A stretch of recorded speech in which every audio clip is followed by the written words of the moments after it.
From VOA Learning English, this is the Education Report. Last year, 200,000 Chinese students studied in the United States. That was a 23% increase over the previous year. The Institute of International Education in New York reports that 26,000 U.S. students were in China in 2011. They included 15,000 people studying for academic credit and 11,000 taking part in other educational activities. A program called the 100,000 Strong Initiative is trying to increase the number of Americans studying in China. The State Department launched the program in 2010. The goal is to send 100,000 students to China during a 4-year period. Last year, the nonprofit 100,000 Strong Foundation was launched. Project Pengyou is one of the groups the foundation supports. It connects American students who have lived or studied in China. Project Pengyou is based in Beijing and led by Holly Chang. She says personal ties formed while studying abroad can have an effect on relations between the United States and China. She says there is still a huge amount of misunderstanding between the two countries. The Chinese government has offered 20,000 scholarships to Americans under what is known as the U.S.-China Consultation on People-to-People Exchange.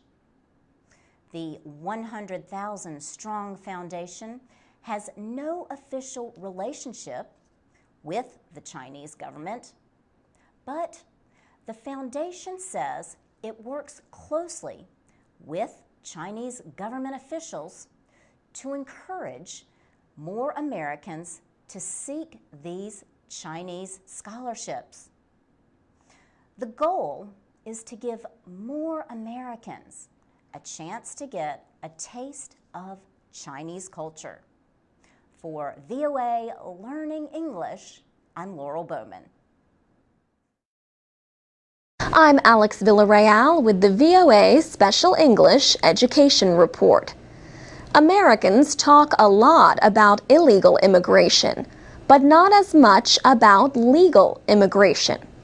Legal immigrants who want to become citizens must learn English and show a knowledge of American history and government. They must also pay a fee and meet other requirements.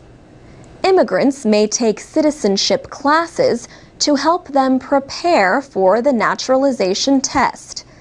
Last year, 13 groups received a total of just over $1 million from the government to offer these classes.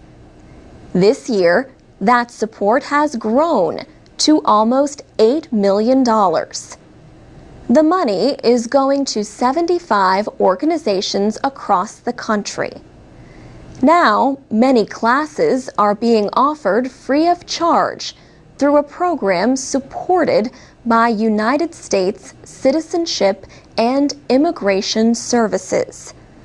Alejandro Mayorkas is the agency's director. He says the agency wants to make it easier for people to become American citizens. Elsie Ventura from El Salvador paid $100 to take a class near Washington. She says it is a lot of money for her to pay. She is a single mother who supports her own mother, but her goal is to become an American. She says she wants to have rights like anybody else in this country. Other immigrants share that goal. But for some young people, hopes of citizenship were recently blocked in Congress for the 5th time in 10 years. The United States has an estimated 11 million illegal immigrants. About 2 million of them arrived as children brought by their parents.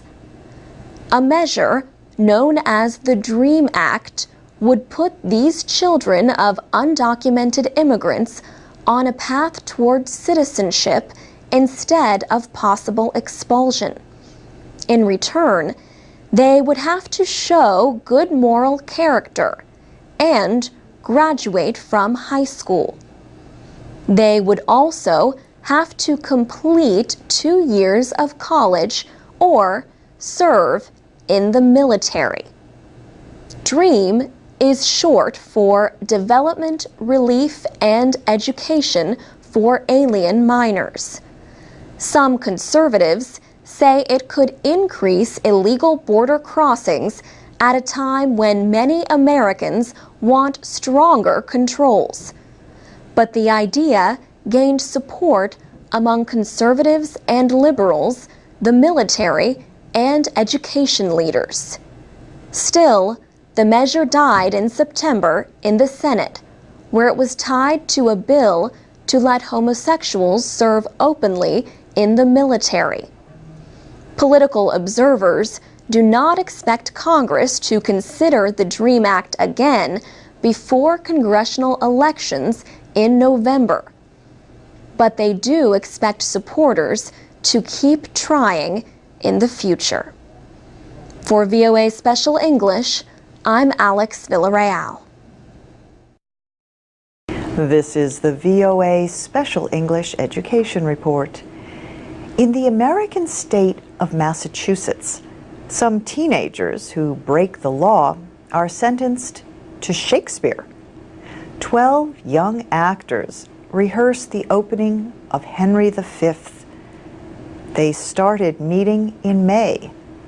They have less than 2 weeks to go before they must perform the play for the Shakespeare in the Courts program. Like most of the others, 15-year-old Tim was not a fan of William Shakespeare.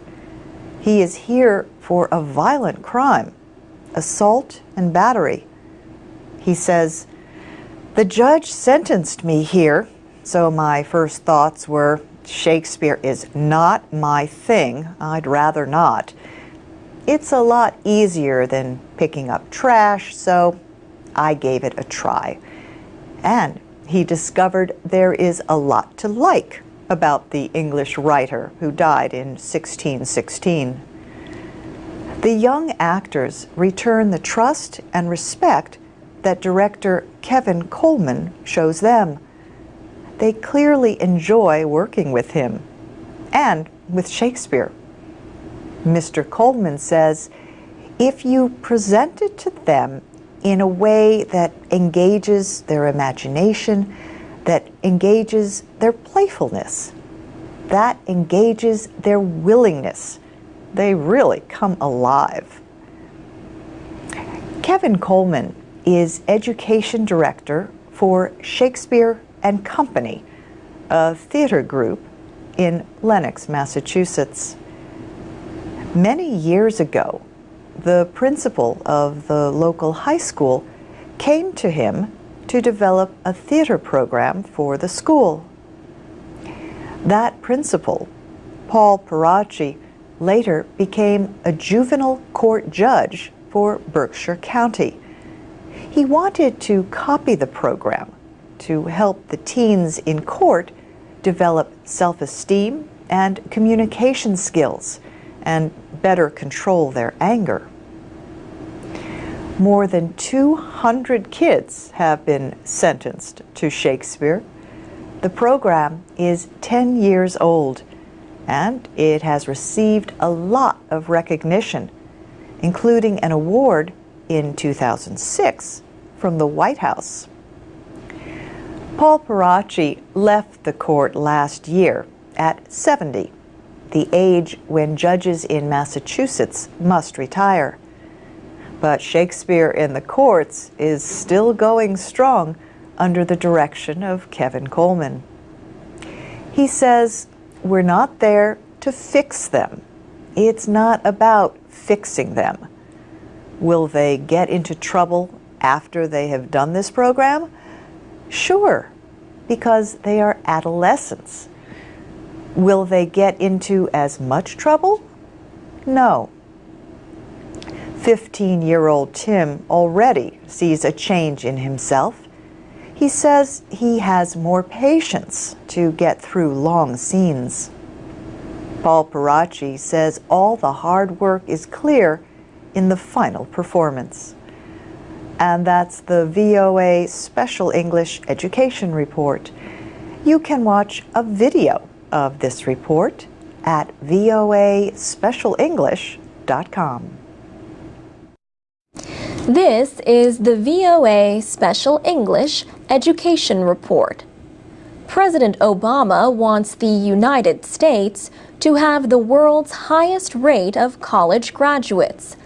But his administration also wants stronger rules for colleges that operate for profit. Career colleges receive billions of dollars from taxpayers through student loans. The Education Department says some of that goes to waste and leaves students in debt for educations of little or no value. To receive federal aid, career colleges must prepare students for what the law calls gainful employment in a recognized occupation. 2 tests are proposed to see if they do.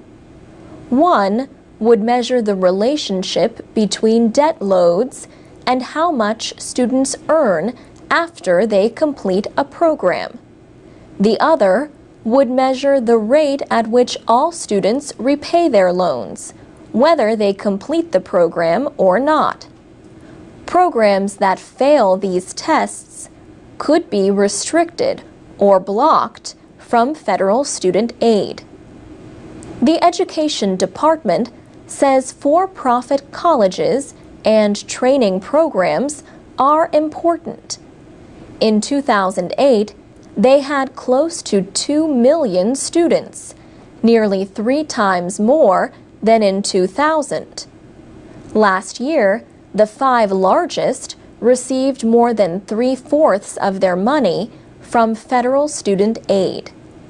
And that amount did not include other forms of government aid. Yet officials say for-profit colleges may be less supervised than other schools. They also point to reports of highly aggressive marketing. For every 100 graduates of for-profit colleges, 18 fail to repay their federal student loans. That compares to 5 graduates of public colleges and universities. The department is now collecting public comments on a number of negotiated rules.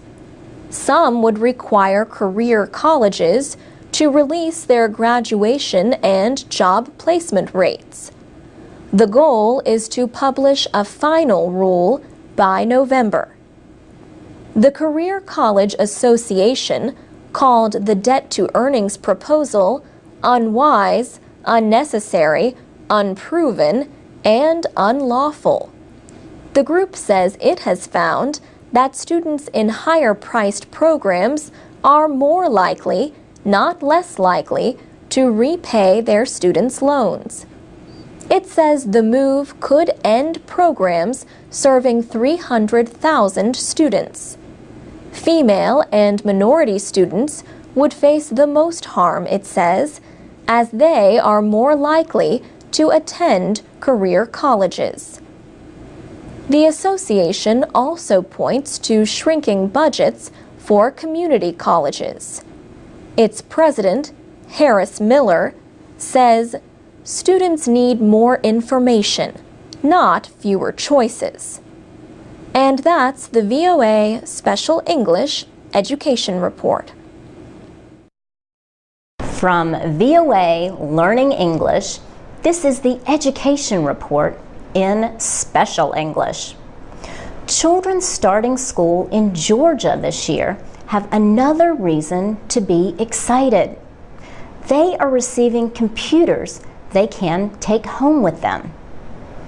At a public school in the Georgian capital of Tbilisi, children are receiving netbook computers. Educational officials say the children will learn more and develop better computer skills if they can bring the technology home. The hope is that computer technology will become second nature to these children. The Georgian government is paying for the project. It has spent about $5.5 million on 50,000 Georgian-made netbooks.